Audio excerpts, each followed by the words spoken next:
This program is presented by University of California Television. Like what you learn? Visit our website or follow us on Facebook and Twitter to keep up with the latest UCTV programs.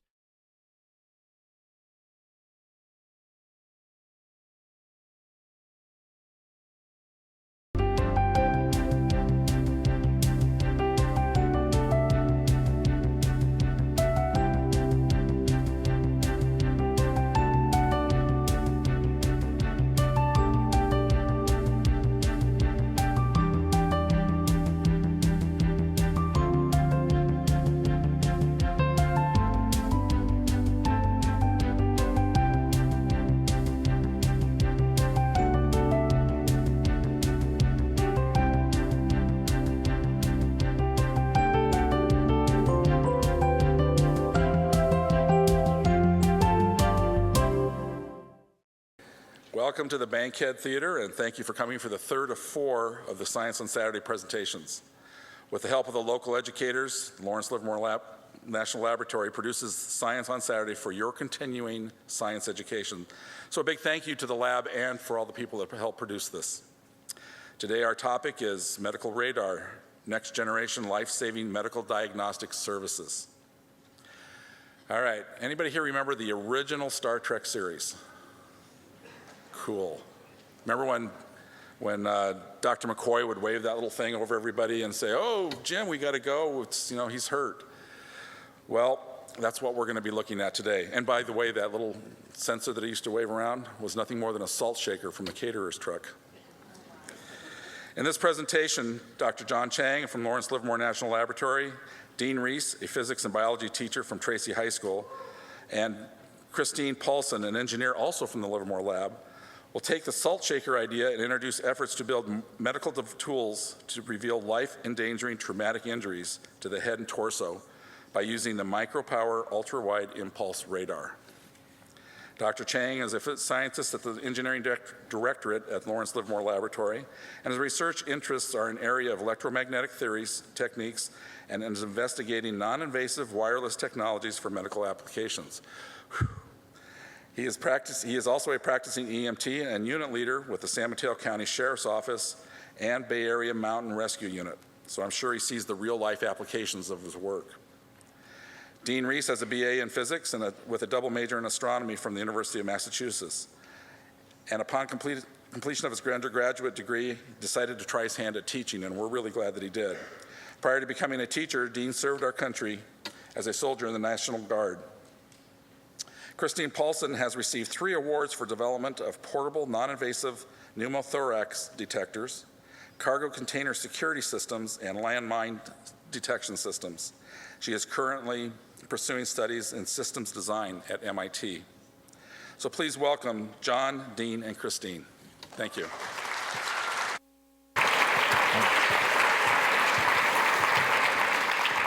All right, good morning, everybody.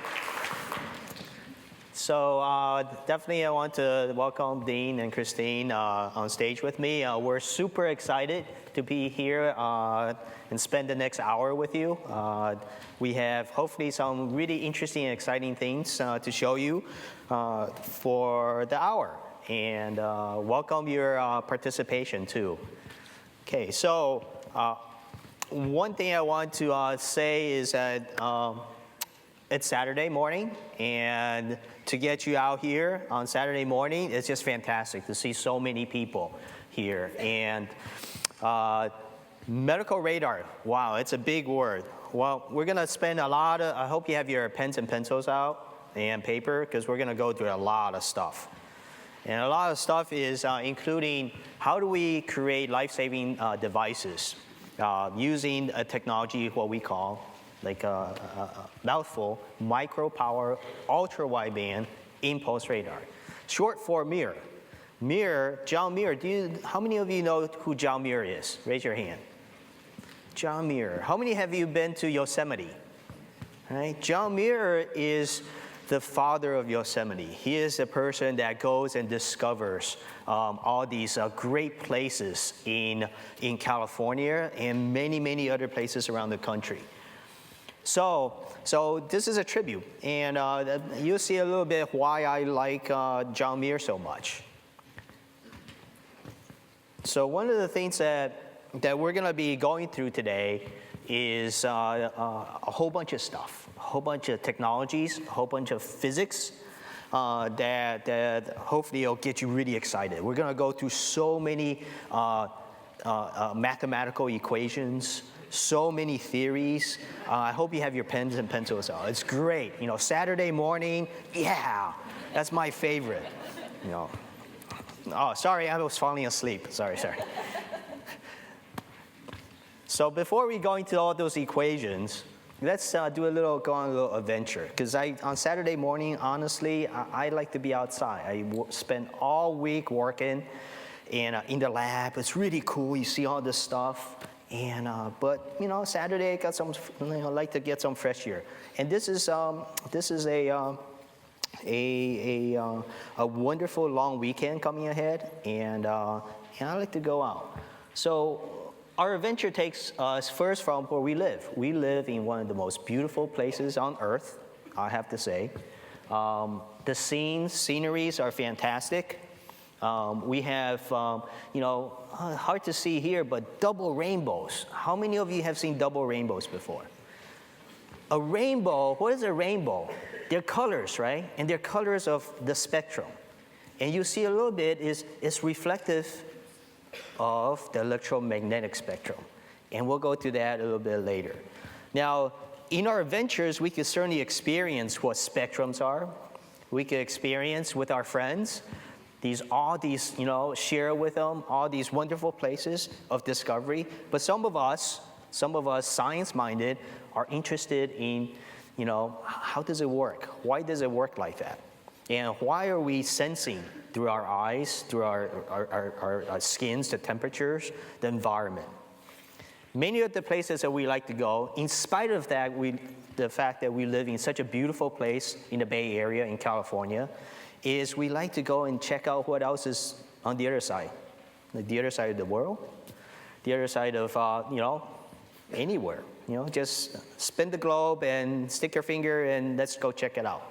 We are so lucky right now to live in a world where we could hop on a plane and hours later could really go to the North Pole if we want, or go to the South Pole if we want. It doesn't take much, hours, right?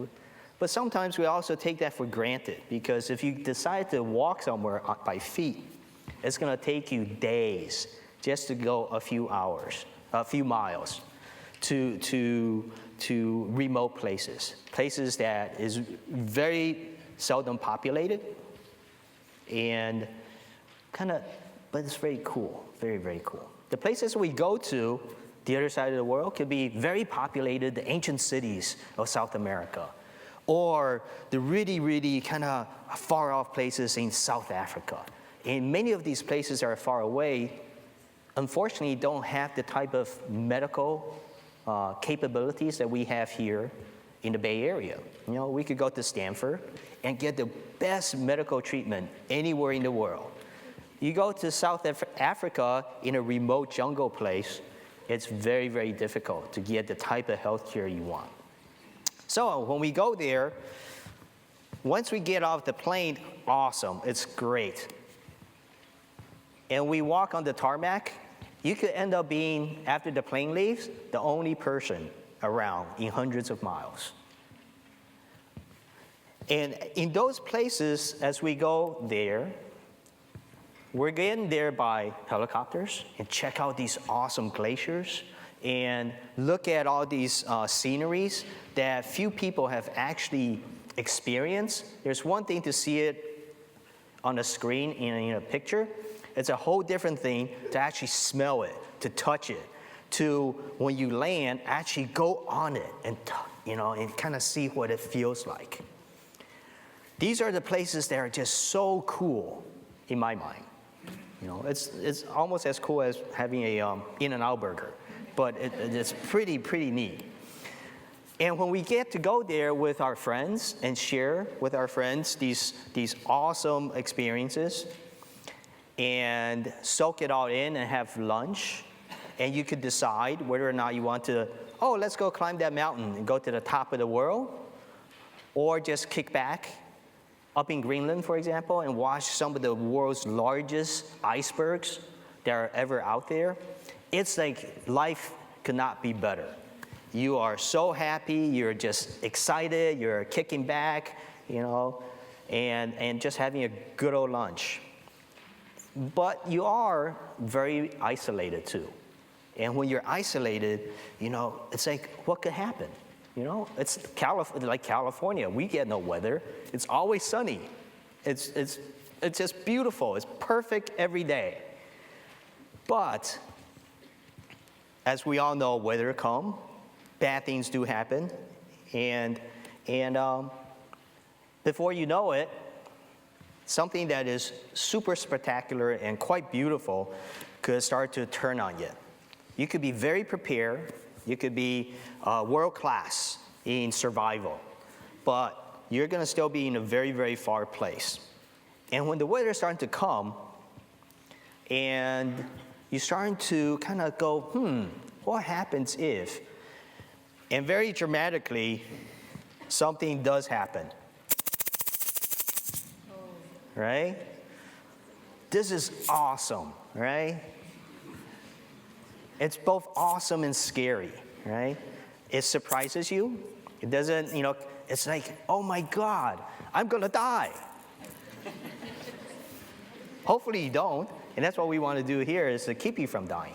Because if you are unlucky and you get hurt by animals, by falling rock and ice, by the hurricane, by the meteor showers, by earthquakes, you could be as prepared as you want, but you're going to still be kind of in trouble. And so what we want to do is, hopefully, maybe you have a cell phone and you dial 911, help! If you're very lucky and you get someone that says, what do you want? You could get help to come and take care of you. The help that comes to take care of you will be very similar to you in the sense that if you're very far away, you get a chance to be very prepared. The people coming to help you are very prepared. But in addition to taking care of themselves, they need to take care of you. So they have to take lots of equipment, medical equipment, ways to get you out of here. It takes a long time to be able to do that. And lots of people, as you could tell.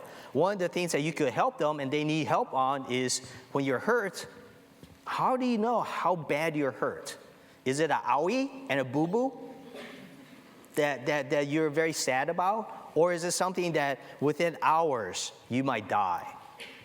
And so what we want to do with this is to be able to save you and keep all the rescuers that are out there safe in trying to save you, is to be able to tell them what is your injury, what is the sign of your injury in terms of are you in a life-threatening circumstance, or if we don't do something right now, you will die, or is it something that I have an owie? Okay, well, sit back, have some water, and we'll get to you before, after the blizzard goes away.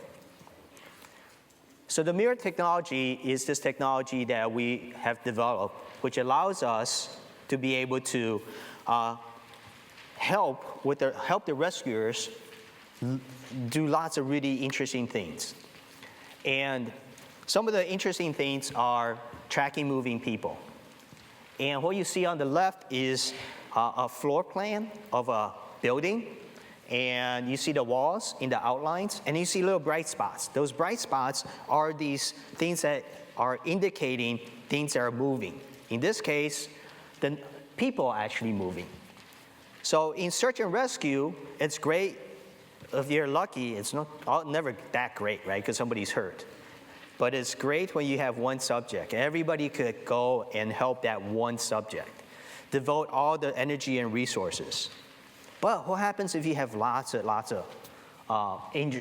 people that are stuck? And first of all, where would you know where that subject is? So this is the technology that allows you to go and determine where a person would be. Now, once you find that person might be very hard to get to because they're in a collapsed structure, a building after earthquake that just like, you can't get there because even trying to get there, you might cause more things to collapse. So you want to be able to locate that person, but then go into that mode of monitoring. Are you doing well or not?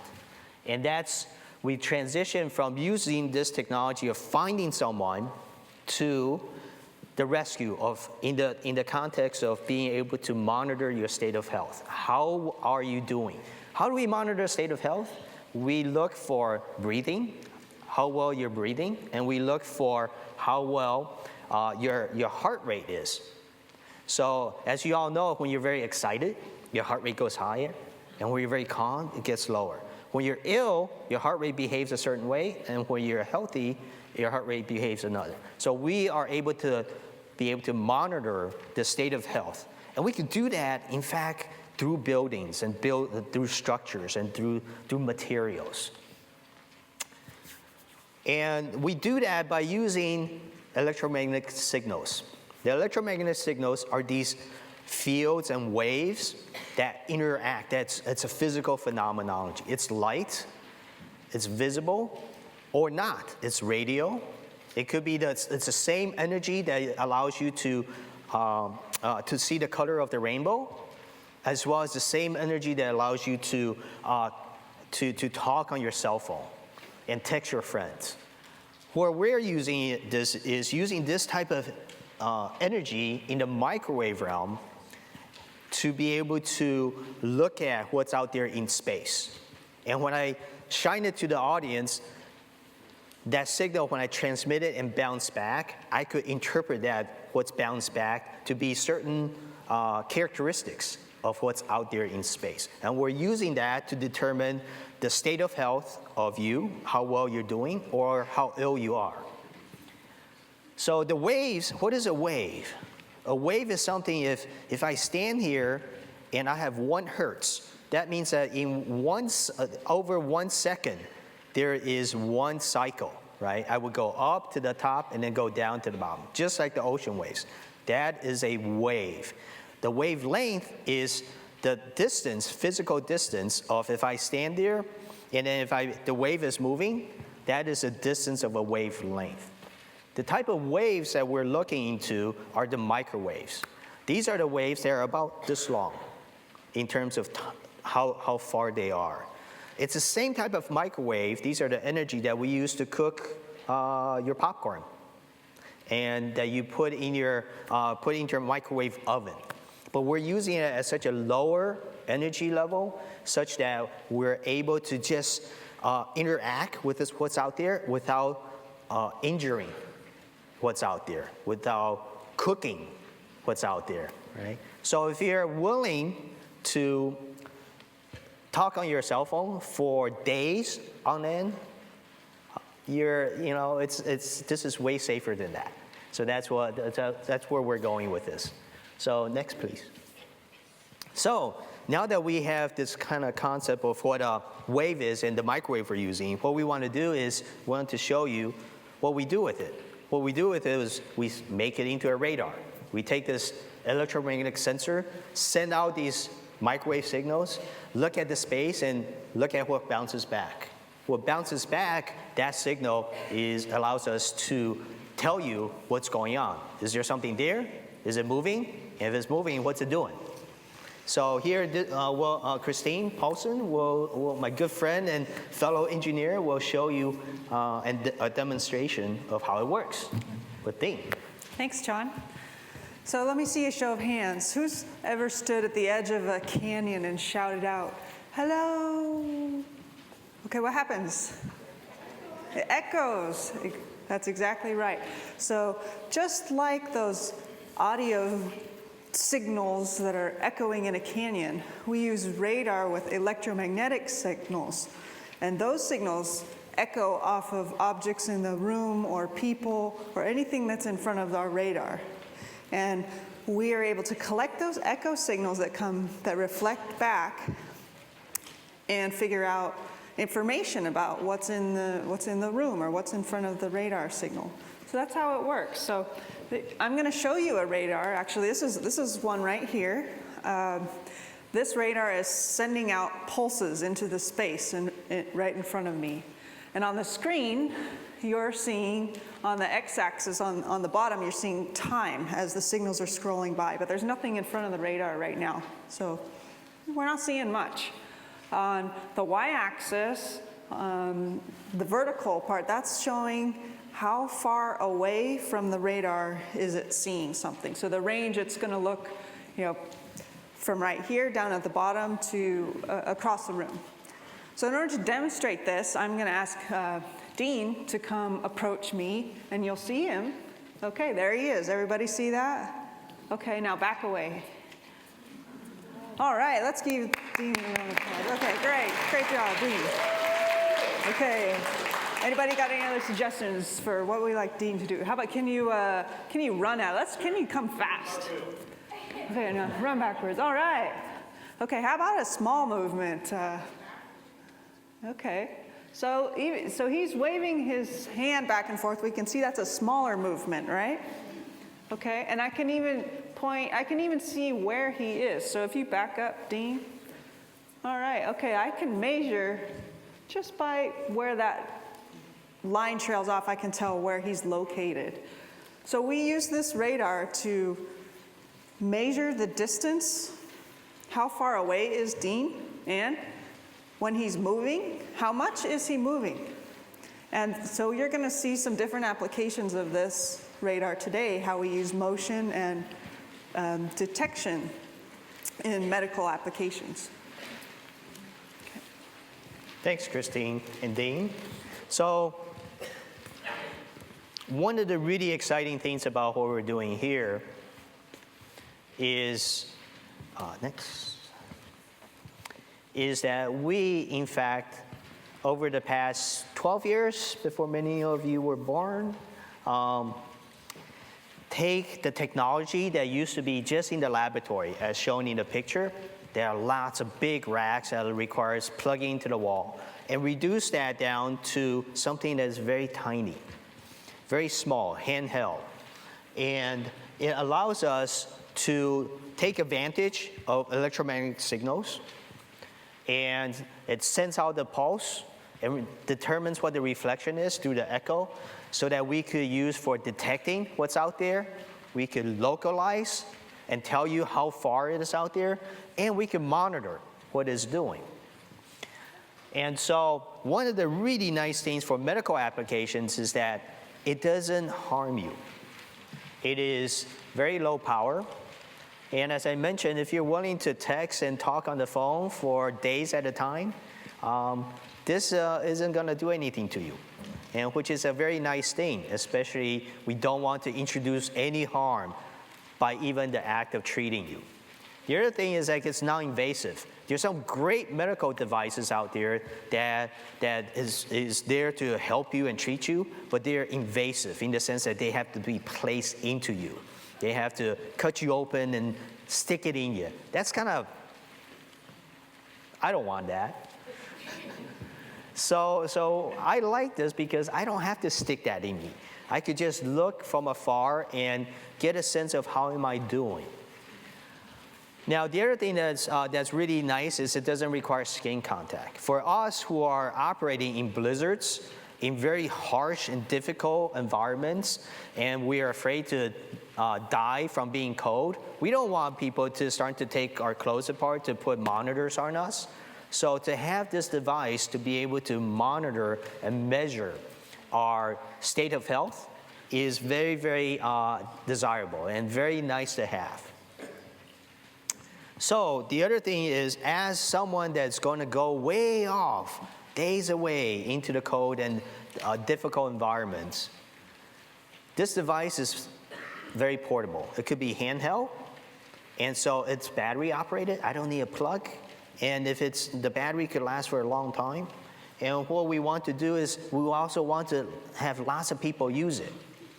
And so all these things are very, very desirable for us to be able to bring to difficult environment, out of the hospital environments, to determine whether or not you're going to live or die.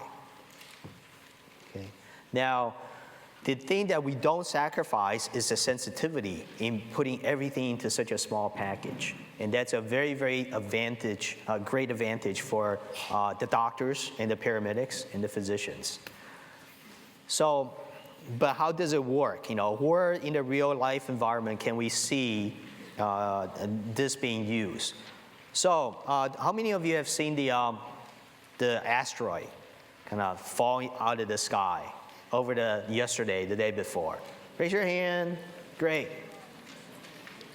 Kind of scary, right? What happens if it happens, you know, what's going to happen if it happens right now to us?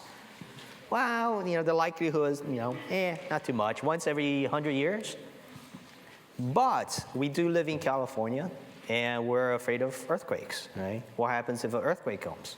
So what I want you guys to do is to stomp your feet, and stomp it really hard. Louder. Louder. That's a 3.2. That's tiny. Louder. Come on, come on, come on. Okay. All right. So that's maybe a 4, all right? 4.0. But it's right down here. And the building collapsed. The door shuts. And then if I'm the rescuer and I'm outside, I need to know how to get to you. I need to know where I should look. I need to know how bad you're hurt versus how bad you're hurt. All right? So this is a demonstration video, a few minutes, and of showing you how this actually could work. This system consists of an ultra-wideband radar unit made at our laboratory. It's a USB interface to a standard laptop PC designed to look through collapsed structures and rubble and search for victims. This is the display, if you look on the laptop here, of what you see coming out of the radar. On the bottom here, the x-axis is time. Signals travel this way across the screen as time passes. The y-axis here shows distance in terms of distance from the radar. So if I move in and out relative to the radar, you'll see a white signal moving in and out on the y-axis and scrolling across the screen, and the x-axis in time. If I stand at one location and just wave my hand, you'll see a stationary white signal at that distance from the radar. So let's go out to the rubble pile and see how this works in a real scenario. The system is designed to be lightweight and easily backpackable, so a responder or a medical person could quickly put it into a backpack and carry it out to the location.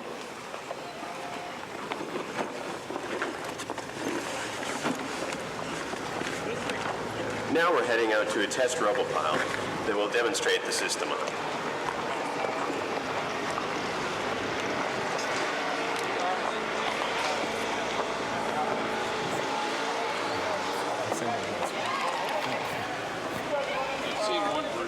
Now in this example, the responder will drop into an exposed cavity on the rubble pile.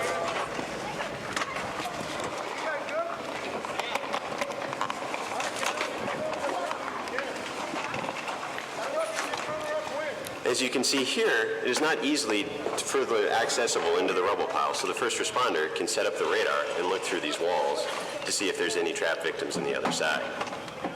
The system can be quickly deployed by simply setting the radar near a wall or against a wall, and then the laptop opened up.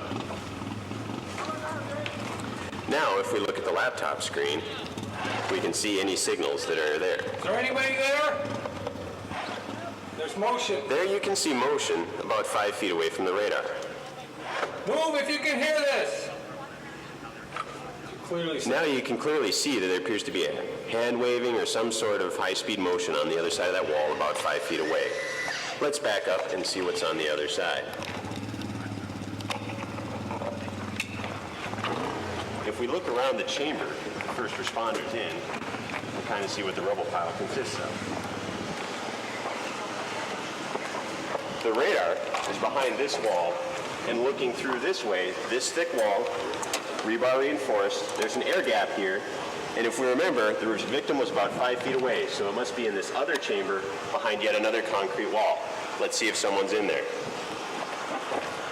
And there's our trial victim.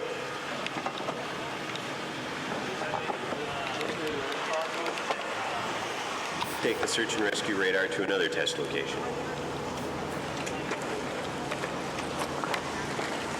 follow the first responder as he walks over to another deployment site for the radar.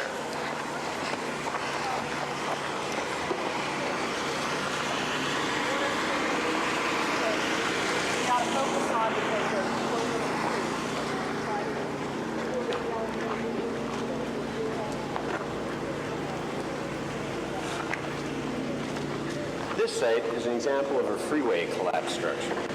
Here, two bridge decks have fallen on top of each other, crushing a car in between, and there may be victims trapped underneath. The first responder, in this example, only has access to the top deck, so we can set up the radar up there and attempt to see any motion on the lower decks. Can you move? We'll set up the camera to look at the screen.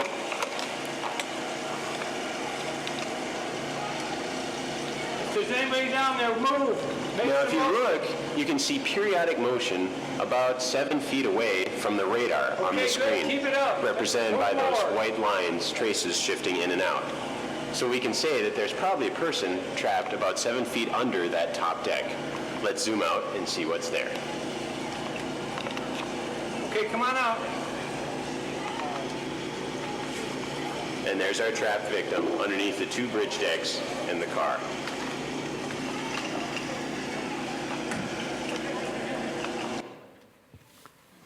So what you saw right there is an example of when a disaster strikes and how search and rescuers will go out and try to help people. And as you can tell, there are two people lost.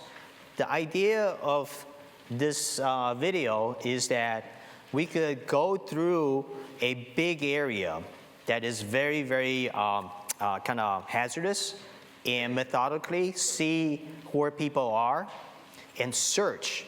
This is the search portion. Find them. Once we find them, what you saw in the video is like, yeah, people are waving. We could take the camera and find and just say, hey, come out. But in many of these places in disaster areas, you can't get to these people. And the areas that collapse structure is so dangerous that it would take hours and hours, 12 hours, just to get to the other side of that 5-foot distance of all the concrete structure to be able to access and try to reach these people. So we want to have ways to be able to see if we could remotely determine their state of health. How well are they breathing? How well is their heart rate going? So this is a technique that we would be utilizing this technology for. One of the things that we did as an example is a use of this radar in this little flashlight way. This looks like a flashlight. It kind of acts like a flashlight, but it's not a flashlight. It's what we use to integrate this radar into a package that I could carry. And just like a flashlight, you shine somewhere and you get to see what's there. We actually get to see and sense what's on the other side of a wall. So we had a chance to take this device, in fact, 12 years ago to the World Trade Center. The World Trade Center disaster was horrible. It was a horrible disaster. But we were able to provide some help in taking this device, fly over across the country 2 days after the event, and work with the firefighters and the police officers, and to take this and join them onto the collapse environments and do it as safe as we can, but it's a very dangerous environment. And what we did was we would go through these big voids, big holes in the ground, and crawl through them, and then use this device like a flashlight. Put it up against what we know there might be other areas, caverns, spaces on the other side, and see if there's any motion. I would say, hello, anybody there? And see if there's any motion that comes back so that I could say nobody's there that I could detect, or let's get some people here to help excavate and get people out. And unfortunately, that was such a tragic disaster that nobody was found because no live person lived beyond the first day. So one of the things then, if we were to have located someone alive and they are trapped, what can we do? The thing that we want to do is monitor their state of health. What is their state of health? Their vital signs? how are they breathing, and what is their respiration, cardiac, what is their heart doing? And we can watch them as we continue to very carefully peel back all the layers of the debris and the collapsed environment to see whether or not, and do it and give them the best chance to live. So here is one of the images of what those type of signal looks like. It's very complex. I'm not going to go into it. It's very colorful. All I want to show you is that these type of images have the type of resolution, sensitivities, to give us and determine in the lower colorful graph many types of rhythms. The rhythms of the heart as it's beating, and the rhythm of your respiration in the bigger cycles. What we're going to do right now is to give you a demonstration of respiration and what that looks like. So, Christine? Thanks, John. So what we're going to demonstrate here, I want you guys to use your imaginations a little bit. So Peter is sitting here, but let's imagine that he's collapsed. He's in a collapsed structure, okay? He might be unconscious. We don't really know. He's not showing up. We can't really see him. Imagine there's a wall here. And I'm going to try to use this radar to see through the wall and see, let's say we know he's there, but I want to monitor his state of health. So I'm going to use a radar that looks like this. It's pretty small. This probably wouldn't be the final packaging that a real responder would have if this were a commercial product, but this is just to demonstrate how this would work. So what you see on the screen here, I want you to look at the top graph. In the top graph, there's a yellow signal there, okay? The signal is telling us a couple different things. The first thing it's telling us is Peter's position. If I look at that little bump that's going up and down, by looking at the x-axis, I can tell how far away he is. It looks like he's about 1.7 meters away from the radar. Now, the next thing I look at is, see the signal, how it's going up and down? That's actually his chest moving up and down as he breathes. So that motion, we're able to see it, and we can track it, and that's what the trace on the bottom is. So as you can see, he looks like he's doing okay, right? Pretty healthy? What do we think? He's alive, at least. Uh-oh. Something's going wrong here. Oh no, Peter, are you okay? Oh, he came back to life, okay. So you get a feeling for how this might work. All right, John. Okay, thank you, Christine. And so that's respiration. Another one that's actually really interesting that you might want to see, I'll show you, is what happens, a view of my heart as it's beating. Like a knife. We make many of these type of devices, some big and some little. And this is one of the little ones. It looks like a little stethoscope. You bring it up against your chest, and you can see me. So the way that the figure is going is on the left side of the screen is the surface of this little stethoscope. And the more you go to the farther right, the deeper it is sensing. So right at the surface, right underneath my sternum, you can see, I think, the rate of my heart going. It's a little fast. I'm not sure if it's because my heart's 2 sizes too small, like a Grinch, or 3 sizes too big. But it is beating very fast, right? And because I don't want to mess up here. I want to impress you guys. And so I'm a little nervous.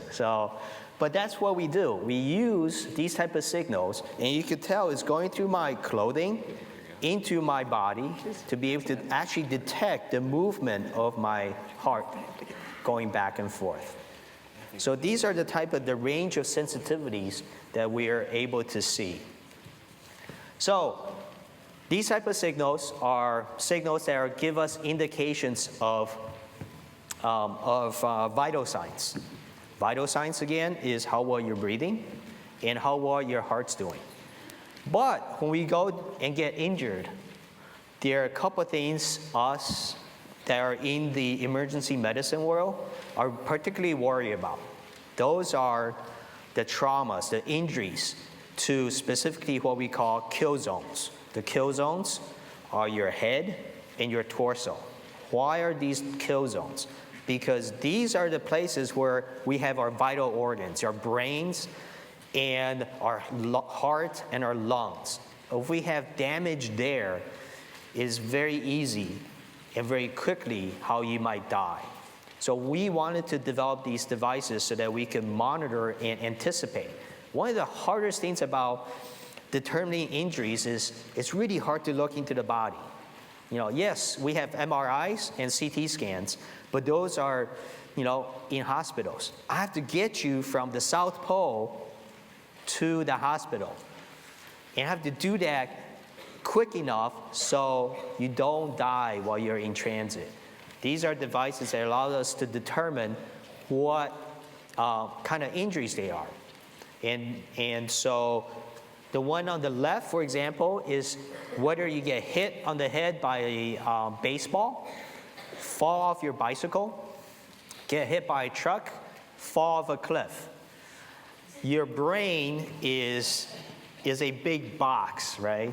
And the box is not going to go anywhere. It's very rigid. It's a box that doesn't go anywhere. And within your brain is these little soft, gooey things. And the soft, gooey things are what keeps you alive, what keeps you thinking, what keeps you saying, ow, that hurt, or what doesn't keep you. One of the injuries that's really dangerous and really hard to find without a CAT scan or an MRI in the hospital are injuries where the blood vessels, the red portion within your brain, the blood that is feeding your brain tissue to keep you alive, when that ruptures. Because you hit it, it busts, and it doesn't give you any more ways of nourishing your brain cells. What's worse, your heart is still pumping, and you're pumping really lots of blood. Well, the blood's got to go somewhere, so it's being pumped into your skull, your cranium, and it continues to grow. Well, there's only so much space in this area, right? So as it grows, it becomes starting to press up against the rest of your brain, and in the worst case, that right before you die, it goes through your eyeballs and goes through the holes of your skull. And that's really sad, right? And so what we could do is, the only way to detect whether or not you have that kind of bleeding in the brain is, again, going to the hospital. Or what we're trying to do is develop it so that we could determine it while you're still in a very cool, rural, distant village or on top of a mountain. And then we could say, is this person urgent? Do we need to risk rescuers that are flying from hundreds of miles away in a blizzard to save you, risking their own lives? Or can we say, hey, you're pretty cool. Wait till the weather gets a little better before you come, right? So those are the things that we as rescuers try to do. Now, the so what? Well, even if we determine that there's bleeding, whoop-de-doo. The treatment is actually very cool. If you're a neurosurgeon, if you're a doctor, you fly in to the hospital, or you just go to have a doctor where you are, and he takes a little drill bit. You guys seen the drill bit, and just drill through your skull. And then that decompresses, allows the blood to go somewhere else and preserve your life.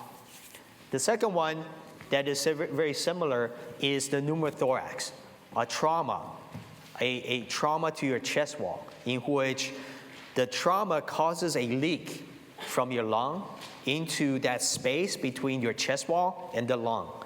And when it does that, it has a habit of causing the air to be going one way. So that every time you breathe, it presses more air into that space and not into your lungs. And so you end up, just by the virtue of breathing, suffocating yourself and collapsing your lung. Now, it's also very hard to determine that if you don't have an X-ray, and X-rays don't exist on the mountaintops.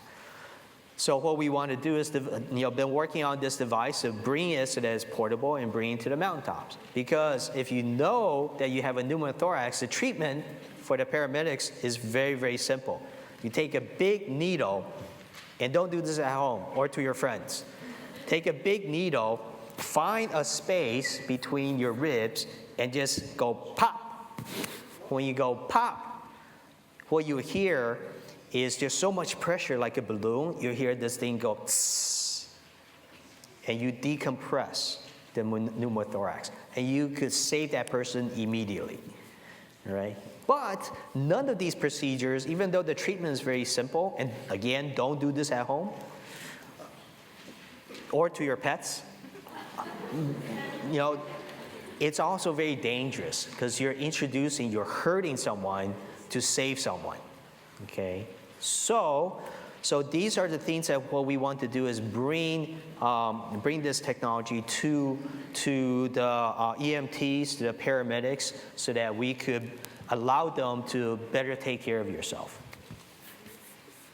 So what we covered today is using this particular technology to bring a new and exciting life-saving tools to the field, to places that are very, very hard to reach, to allow the doctors and the EMTs to locate the victim, to be able to triage and sort out the level of the criticalness of the injuries. And once we could know that that's the person we want to help, we want to be able to monitor how are they doing. Are they getting worse or are they getting better? And we're doing all of this because these type of technologies is very sensitive to our body. They're very small size, they're very low power, so you can use it for a long time, and they're not harmful to you. So as you can tell, we have shown you just a sampling of what we've done to date. It's very exciting. We have so much that's really, I think it's kind of fun. I hope you think so too, but we have so much to go. We can make it even better. We can make it smaller. We can make it even last longer. We could make it even cheaper and do all sorts of other things that I haven't thought of or none of us have thought of yet, that we're waiting for you to be creative and come up with a problem to solve. So we need your help. So do your work and get your grades up and come and work with us, and you get to go to the far ends of the world and or go to the hospital and work with all sorts of interesting things. So some of the takeaway points today that we cover is the concept of electromagnetic spectrum. And I just touched the tip of the iceberg, very tip. There's so much, and it's really, really exciting. And what wavelengths and how it relates, the size, the dimensions, what it does for us, and how do we use this physical and harness the physical phenomena and make a technology, build devices that we turn into radars and use that radar to determine the state of health, how well you're doing, so that we could better take care of you. And also, if there are many of you at the same time, how to give the most people the greatest chance of surviving. So the whole reason for doing that is because I like going out to the ends of the world. I like to share these explorations and adventures with my friends, and smell the roses and check out, all these scary and dangerous and snakes and cliffs and ice. It's just wonderful. So we're gonna take, stay in your seats. We're gonna take about a handful of questions from you, and also later on after we finish, again, stay in your seats. You could come up and ask additional questions. But I do want to at this point thank my friends and colleagues, fellow scientists, and